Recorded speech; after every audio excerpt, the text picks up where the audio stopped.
Hi అండి, అందరికీ నమస్తే అండి. ఈరోజు నేను మీకు ఒక మంచి హెల్దీ అండ్ టేస్టీ రెసిపీ అండి. చాలా అంటే చాలా అద్భుతంగా ఉంటుంది. ఒక్కసారైనా ట్రై చేయవలసిన రెసిపీ, అంత అద్భుతంగా ఉంటుందండి. దీన్ని చేసుకునే ప్రాసెస్ కూడా చాలా సింపుల్ అండి. దీనికోసం ఏంటంటే మీడియం సైజు జామకాయలు ఉంటాయి కదండి, దోర జామకాయలను తీసుకొని వాటిలో ఉన్న గింజలు తీసేసి ముక్కల కింద కట్ చేసి పెట్టుకోవాలి.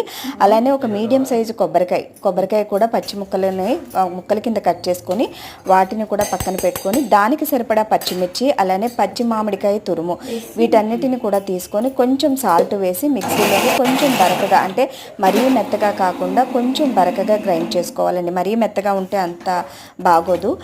బరకగా గ్రైండ్ చేసుకొని దాన్ని తిరగమూత తాలింపు వేసుకోవడమేనండి. తిరగమూత తాలింపుకి వచ్చేసి ఎండుమిరపకాయ, కరివేపాకు, అలానే ఆవాలు, జీలకర్ర, లాస్ట్లో కొంచెం ఇంగవ వేసి తిరగమూత తాలింపు పెట్టుకున్నారంటే కనుక ఈ చట్నీ చాలా బాగుంటుందండి. అద్భుతం. ఒక్కసారైనా ట్రై చేయవలసింది. వీలైతే